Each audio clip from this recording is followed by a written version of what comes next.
Business Matters, presented by the Guamanian Magazine. Greg Martin doesn't mind talking trash. After all, he's the new boss at the Guam Solid Waste Authority. Actually, he's the agency's first ever general manager.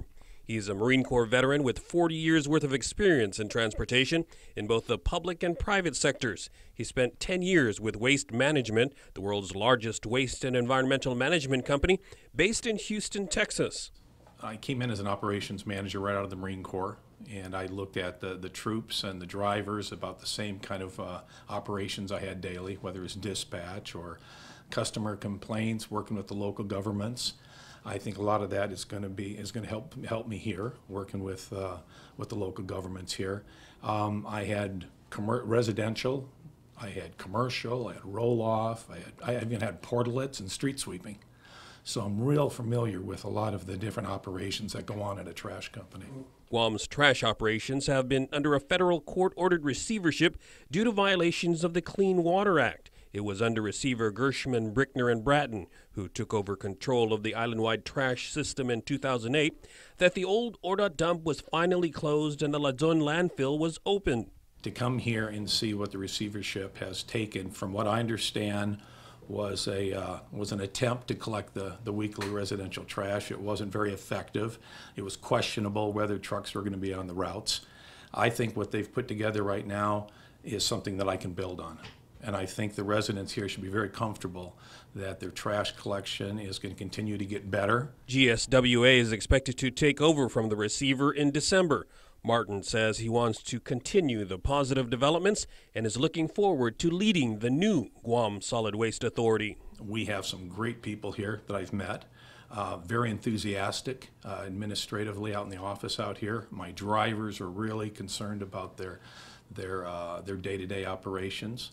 I'm excited about the people we have in place, and I think the support I have from the Guam government is really exciting. Martin has been on the job for less than a month, but has identified what his priorities are. First of all, I want to make sure that our drivers, and they call them loaders here, I call them helpers, I want to make sure that they're all very secure in their positions. I think that's a major concern here, and you got to make sure that they're confident that they have a position after the receivership leaves, and we're working on that right now to make that happen.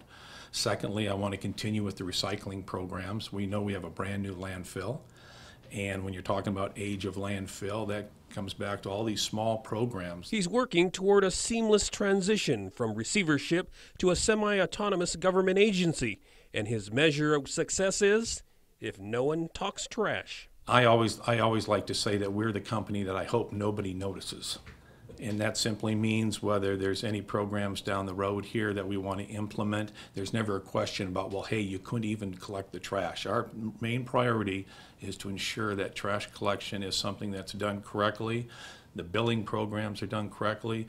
We respond to any phone calls, whether it be complaints.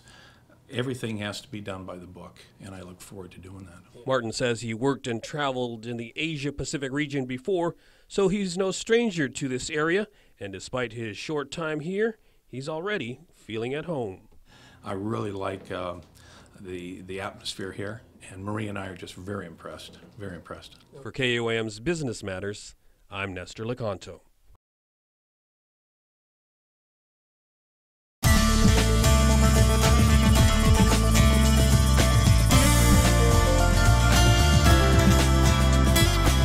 Business Matters, presented by the Guamanian Magazine.